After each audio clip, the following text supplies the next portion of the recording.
यश Sharma. Kothari study network में आपका स्वागत है। आइए शुरुआत करते हैं आज की प्रमुख खबरों से। हाल ही में केंद्र सरकार ने कहा है कि पाइका विद्रोह को प्रथम स्वतंत्रता संग्राम नहीं कहा जा सकता। यह भी सुझाव दिया गया है कि इसे राष्ट्रीय शैक्षिक अनुसंधान और प्रशिक्षण परिषद NCERT की कक्षा 8 के इतिहास की पाठ्यक्रम में केस स्टडी के रूप में शामिल किया जाए। वर्ष 2017 में पहली बार ओडिशा राज्य मंत्रिमंडल ने पाइका विद्रोह को पहले स्वतंत्रता संग्राम के रूप में घोषित करने हेतु केंद्र से औपचारिक रूप से आग्रह करने का प्रस्ताव पारित किया था। वर्ष 2018 में सरकार ने पाइका विद्रोह की याद में स्मारक, सिक्का और डाक टिकट भी जारी किए थे।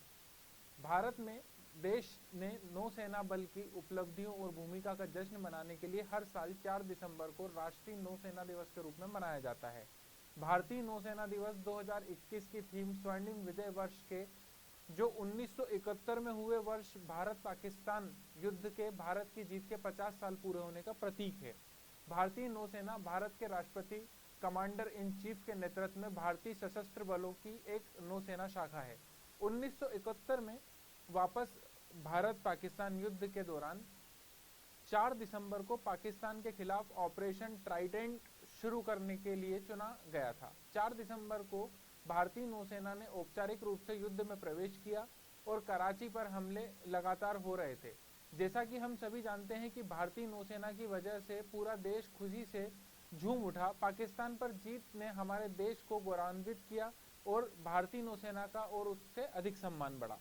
हाल ही में सरकार ने वेतन दर सूचकांक WRI के लिए आधार वर्ष को संशोधित कर 2016 कर दिया है, जो 1963 से 65 के आधार वर्ष में संबंधित पुरानी श्रृंखला को परिवर्तित करेगा। वेतन दर सूचकांक संख्या समय की अवधि में वेतन दरों में सापेक्ष परिवर्तनों को मापती है। किसी उद्योग में उच्च या निम्न वेतन दर सूचकांक अन्य उद्योगों की तुलना में उस उद्योग में उच्च या निम्न वेतन दर को इंगित नहीं करता है। एक आधार वर्ष एक आर्थिक या वित्तीय सूचकांक में वर्षों की श्रृंखला में से पहला वर्ष होता है और आमतौर पर इसे 100 के स्वैच्छिक स्तर पर निर्धारित किया जा सकता है। हाल ही में त्रिपुरा में कई आदिवासी संगठनों ने क्षेत्र में स्वदेशी समुदायों के लिए एक अलग राज्य ग्रेटर टिप्परलैंड की मांग के लिए हाथ मिलाया है। Tipra TIPRA, Motha, Tipra indigenous progressive regional alliance और IPFT Indian people's front of Tripura ने इस उद्देश्य के लिए एक राजनीतिक दल का गठन किया है। हाल ही में लोक लेखा समिति PAC ने अपने 100 वर्ष पूरे कर लिए हैं। लोक लेखा समिति 3 वित्तीय संसदीय समितियों में से एक है। अन्य 2 समितियां प्राक्कलन समिति और सार्वजनिक उपक्रम समिति है। संसदीय समितियां अनुच्छेद 105 संसद सदस्यों के विशेषाधिकार और अनुच्छेद 118 संसद की प्रक्रिया एवं कार्य संचालन को विनियमित करने हेतु नियम बनाने का अधिकार से शक्तियां प्राप्त करती हैं।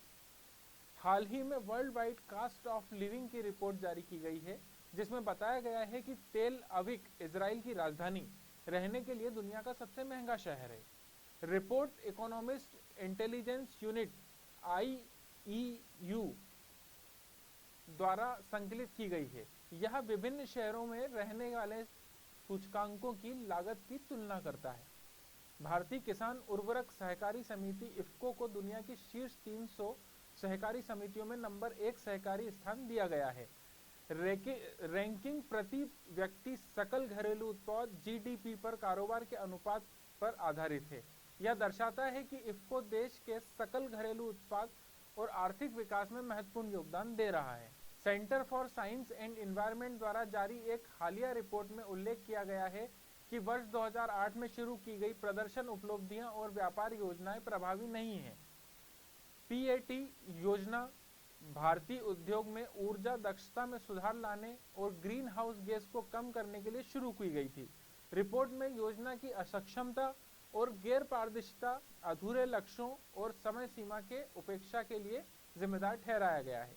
हाल ही में सरकार ने वर्ष 2027-28 तक 7 वर्ष की अवधि के लिए 4,445 करोड़ रुपए के परिव्यय के साथ ग्रीन फील्ड ब्राउनफील्ड साइट्स के 7 PM mega integrated textile reason पार्कों की स्थापना को मंजूरी दी है। भारत सरकार एकीकृत वस्त्र पार्क योजना शुरू की है। यह योजना कपड़ा इकाइयों की स्थापना के लिए विश्व स्तरीय बुनियादी सुविधाओं के निर्माण में सहायता प्रदान करती है। धन्यवाद।